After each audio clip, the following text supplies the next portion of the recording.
তো তোমরা দেখো আগের ভিডিওতে আমরা 1 নাম্বার পর্বে 3.3-এর 1 থেকে 12 পর্যন্ত 11 পর্যন্ত অঙ্কগুলো সলভ করেছিলাম। এখন আমরা 12 থেকে আমরা অঙ্কগুলো সলভ করার চেষ্টা করব। তার আগে তোমরা একটা বই এবং খাতা কলম হাতে নিবা এবং অঙ্কগুলোর সাথে সাথে আমার সাথে সাথে করার চেষ্টা করবা, তাহলে তোমাদের প্র্যাকটিস হবে, চর্চা থাকবে, আর অঙ্কগুলো তোমাদের তাড়াতাড়ি মাথায় ঢুকবে। তো দেখো বলছে নিচের ফাঁকা ঘরগুলো পূরণ করো। নিচে যে ফাঁকা ঘরগুলো আছে সেটাকে সংখ্যা চিহ্ন দ্বারা আমাদের পূরণ করতে হবে। এখানে আছে -8 প্লাস খালি ঘর, এখানে রেজাল্ট বানানো লাগবে 0, যেহেতু আমাদের মাইনাসের 8।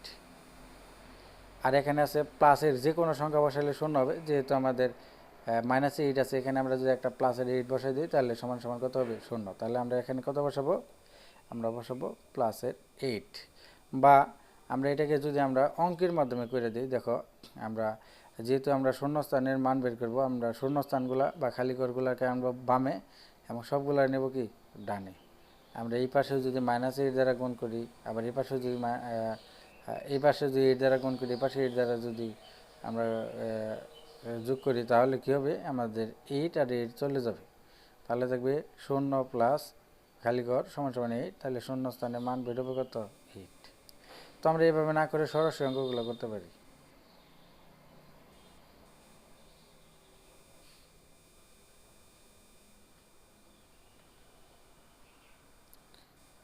তারপর দেখো 12 নম্বরের খ নাম্বারে দেওয়া আছে যে প্লাসের 13 খালি ঘর এবং সমান সমান 10।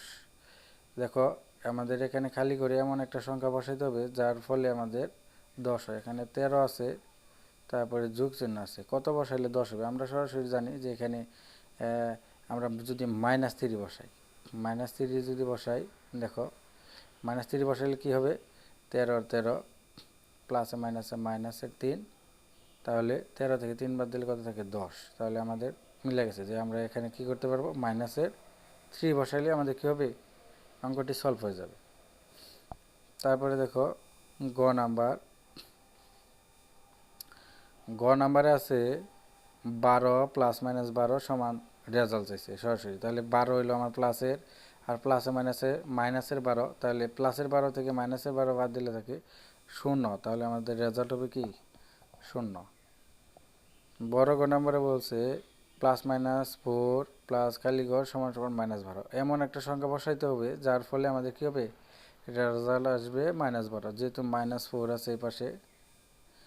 আর এই পাশে আমরা কি বসাইলে -12 হবে? আমরা যদি এই পাশে একটা এখানে যেহেতু প্লাস আছে, এখানে আমরা যদি মাইনাসের যদি আমরা 8 বসাই দিই, দেখো তোমরা, তাহলে কী হবে? -4 প্লাস -8, তাহলে মাইনাসের দুইটা চিহ্ন একই রকম, তাহলে 4 আর 8 কত হবে?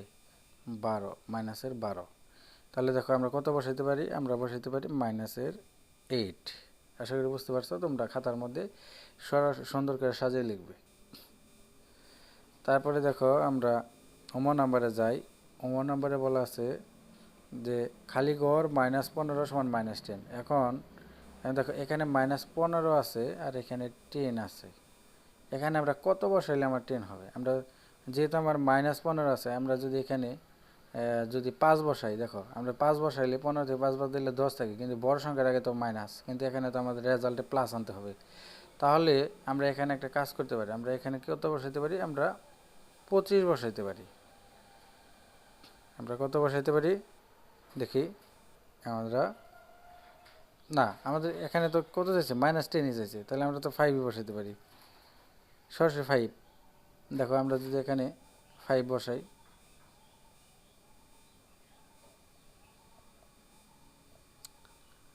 এখানে যদি আমরা 5 বসাই, যে জায়গাটা আছে এখানে আসলে কত? 15 সমান সমান -10। যদি আমরা 5 বসাই তাহলে 5 থেকে 15 থেকে 5 বাদ দিলে 10, মাইনাসে 10 থাকে, ঠিক আছে। তাহলে আমরা কত পারি? -5। এরপর দেখো 13 নাম্বারে কি আছে? 13 নাম্বার আছে মান নির্ণয় করো। আমাদের সরল, আমরা ক্লাস 5-এ সরল করছি, তো তার মতো করে আমরা সরল করে দেব। প্রথমে আমরা কি করব? ব্র্যাকেট ভাঙাবো, আমরা যেখানে যেখানে ব্র্যাকেট আছে। আচ্ছা দেখো কি আছে যে প্লাসে মাইনাসে -7, মাইনাসের 7 এবং দেখো মাইনাসের 8 মাইনাসের 8 আর মাইনাসে মাইনাসে প্লাসের 25। আমরা একই জাতীয় চিহ্নগুলো আলাদা করব। তো দেখো মাইনাসের দুইটা আছে, -7 -8। তো -7 আর -8 যোগ করলে হয় মাইনাসের 15 আর এখানে আছে 25, তাহলে দুইটা দুই রকম। 25 থেকে 15 বাদ দিলে থাকে কত, 10, প্লাসের 10। এরপরে দেখো আমরা পরের খ নম্বরে যাব। খ নম্বরে বলা আছে কি যে মাইনাসের 13 প্লাসের 32 -8 মাইনাসের 1। তো আগে আমরা কি করব, চিহ্নগুলো উঠাই দেব। দেখো এখানে আমরা আগে এখানে কি করছে যে এখানে তোমার যেভাবে করে আছে আমরা অন্যভাবে করে দিই, দেখো তোমাদের সহজ হবে। এখানে আমরা চিহ্নগুলো উঠাই দেবো আগে। দেখো একটি তোমার ডাবল চিহ্ন আছে, প্লাসে মাইনাসে, মাইনাসের কত 13 আর আছে প্লাসের আছে 32, আছে মাইনাসের 8, আছে মাইনাসের 1। আমরা সর্বপ্রথম একটা কাজ করব যে একই জাতীয় চিহ্নগুলো আলাদা করব। এখানে দেখো মাইনাসের 13 আছে এখান থেকে এই পর্যন্ত, মাইনাসের 13, মাইনাসের 8, মাইনাসের 1। তো তিনটারে যোগ করলে কত হবে, 13 আর 8 21, 21 আর 1 22। তাহলে মাইনাসের কত দাঁড়িয়েছে 22। আর প্লাসের একটি মাত্র সংখ্যা ছিল, সেটা ছিল 32। তাহলে আমরা দেখো দুইটা দুই রকম চিহ্ন, আমরা দুইটা দুই রকম চিহ্ন থাকলে জানি বিয়োগ করতে হয়। তাহলে 32 থেকে 22 বাদ দিলে কত থাকে 10। বড় সংখ্যার আগে কি আছে, প্লাস, তাই আমরা এর আগে প্লাস দিলে হবে, না দিলে হবে অ্যান্সার। তো পরের অঙ্কটা আমরা এভাবে করে দিই, তোমাদের বুঝতে সুবিধা হবে। দেখো পরের অঙ্কে কী আছে, -7। যেহেতু দুইটা চিহ্ন আছে তাহলে প্লাসে মাইনাসে মাইনাসের 7, তারপরে আছে কত প্লাসে মাইনাসে মাইনাসের 8, প্লাসে মাইনাসে মাইনাসের 90। তো এখন খেয়াল করো, আমরা জানি একই জাতীয় চিহ্ন থাকলে সবগুলো আমরা যোগ করব। তাহলে আমরা তিনটাই একই জাতীয় চিহ্ন আছে বা মাইনাসের, আমরা যোগ করি। 7 আর 8 15, 15 আর 90 105। বড় সংখ্যার আগে আমার কি আছে, মাইনাস, তাই আমরা এর আগে মাইনাস দেবো, অ্যান্সার। তো বড় গ নাম্বারও দেখো, বড় গ নাম্বার কত আছে, প্লাসের 15, মাইনাস মাইনাস 40, মাইনাস মাইনাস 2। আমরা আগে চিহ্নগুলো উঠাবো, মানে ডাবল চিহ্ন আছে, আমরা একটা চিহ্ন করব। আগে আছে কত, প্লাসের 50, আমরা আগে প্লাস দিলে হবে, না দিলে হবে। তারপরে আছে কত, মাইনাস মাইনাস 40, তাহলে মাইনাসে মাইনাসে কী হয়, প্লাস, প্লাসের 40, পাশে 40। তারপর আছে কি, মাইনাসে মাইনাসে প্লাসে 2। এখন খেয়াল করো এটার মধ্যে কি আছে, একই জাতীয় চিহ্ন আছে, তাহলে আমরা যোগ করব 50 আর 40, 40 90, 90 আর 2 92। বড় সংখ্যা হলো 50, আগে যোগ আছে, এখানে যোগ দিলে হবে, না দিলে হবে, অ্যান্সার। আশা করি তোমরা বুঝতে পারছো, অঙ্কগুলো খুব সহজ। তারপরে দেখো 14 নম্বরে আছে একটা সৃজনশীল, আমরা সৃজনশীলটা সলভ করব। আমরা যদি আগের অঙ্কগুলা সুন্দরভাবে বুঝতে পারি তাহলে এই সৃজনশীলগুলো খুবই সহজ। দেখো 14 নম্বর একটা উদ্দীপক দেওয়া আছে যে -3, তারপরে কত দেওয়া আছে, -3, 6 আর 9, তিনটা পূর্ণ সংখ্যা। আমরা পূর্ণ সংখ্যা বলতে কি জানি, প্লাস মাইনাস বা ধনাত্মক ঋণাত্মক সকল সংখ্যা হলো পূর্ণ সংখ্যা, যেমন +1 -1, +2 -2 ইত্যাদি, +3 -3।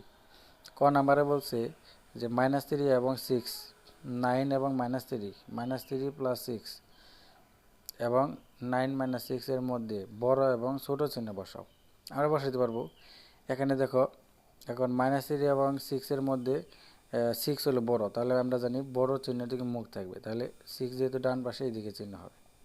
তারপরে 9 এবং -3 এর মধ্যে চিহ্ন কোনটি হবে, যেহেতু 9 বড় তাই আমরা 9 এর দিকে মুখটা দেব। আবার এখানে দেখো -3 +6 রাশির মান নির্ণয় করতে বলছে। এখানে দেখো, এখানে চিহ্ন বসাইতে বলে নাই।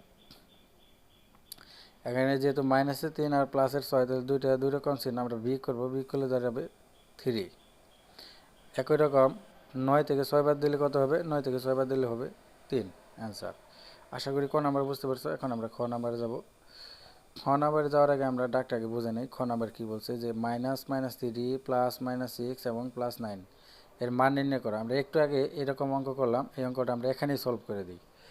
যেহেতু এখানে আমাদের কি আছে, ধরো তোমরা এটা আগে লিখে নেবে, আমি তারপর থেকে শুরু করি।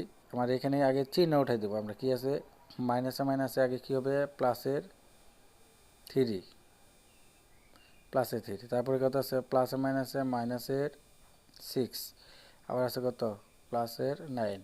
আমরা প্রথম লাইনটি আমি লিখি নাই, তোমরা লিখে নেবে। এখন আমরা কি করব, একই জাতীয় চিহ্ন আগে যোগ করে নেব আলাদা, তারপরে আমরা যোগ বিয়োগ করব। এখানে 3 আর হলো 9 আছে যোগের, তাহলে 3 আর 9 কত, 3 আর 9 হলো 9, 10, 11, 12। এর আগে প্লাস দিলে হবে, না দিলে হবে। আর মাইনাস আছে একটা সংখ্যা মাত্র 6। এখন দেখো 12 আছে যোগের, 6 আছে বিয়োগের, তাহলে 12 থেকে 6 বাদ দিলে কত থাকে 6। বড় সংখ্যা যেহেতু 12, তাই আমরা 12-এর আগে প্লাস, আমরা এখানে প্লাস দিলেও হবে, না দিলে হবে, কোনো সমস্যা নাই। আশা করি বুঝতে পারছো। খ নাম্বার দেখো, গ নাম্বার আছে সংখ্যা রেখার সাহায্যে -3 এবং 6 এর যোগফল 9 এবং 6 এর বিয়োগফল নির্ণয় করো। কিসের সাহায্যে? সংখ্যা রেখার সাহায্যে। আমরা 3.1 এবং 3.2 অনুশীলনীতে আমরা সংখ্যা রেখা নিয়ে আলোচনা করেছিলাম। তো আমরা সেই সংখ্যা রেখা ব্যবহার করে আমরা কি করব, এমন যোগফল এবং বিয়োগফল নির্ণয় করব। দেখো আমরা এটা এখানে করা আছে, আমরা সেটা বুঝিয়ে দিই। গ নাম্বার এখানে বলছে যে -3 এবং -6 এর যোগফল, মানে এই সংখ্যা রেখা প্রকাশ করতে বলছে। আমরা আগে সংখ্যা রেখা একটি অঙ্কন করব। সংখ্যা রেখার মধ্যে কি করব, আমরা +3 এবং -3 এবং +6 আমরা স্থাপন করব। কিভাবে? সংখ্যা রেখায় শূন্য বিন্দু থেকে বাম দিকে প্রথমে 3 ধাপ অতিক্রম করব। যেহেতু -3, তাই আমরা প্রথমে মাইনাসে থাকলে বাম দিকে 3 ধাপ অতিক্রম করব এদিকে। এরপর কি করব, -3 বিন্দুতে পৌঁছাই।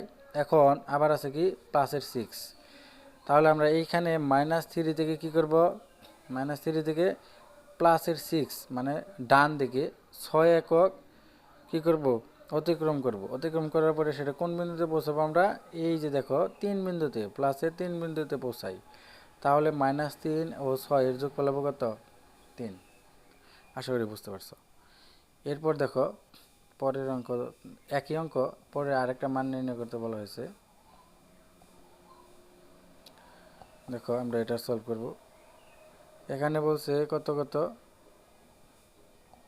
যে +9 এবং +-6, প্লাসের যেহেতু 9 আর মাইনাসের যেহেতু 6, আমরা আগে কি করব, যেহেতু প্লাসেরটা আমরা 9 ধাপ ডানে যাব। আমরা আগে সংখ্যা রেখা আবার কি করব, আমরা অঙ্কন করব। তারপরে সংখ্যা রেখার উপর শূন্য বিন্দু হতে, যেহেতু 9 প্লাসের, তাই 9 ধাপ ডানে অতিক্রম করে +9 বিন্দুতে পৌঁছাই। সরাসরি আমরা এই বিন্দুতে আসছিলাম, দেখো এই বিন্দুতে পৌঁছাবো। এরপর কি করব, 9 বিন্দু থেকে, যেহেতু 6 হলো মাইনাসের, 6 বাম দিকে 6 ধাপ অতিক্রম করি। এদিকে 6 ধাপ অতিক্রম আসলে আমরা কোন ধাপে পৌঁছাবো, এই দেখো প্লাসের 3 বিন্দুতে পৌঁছাই। তাহলে আমরা পাই, আমরা কি পাই,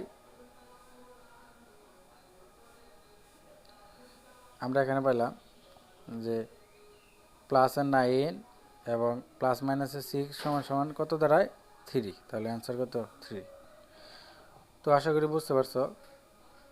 আগামী ক্লাসে আমরা পরবর্তী অধ্যায় নিয়ে আলোচনা করব।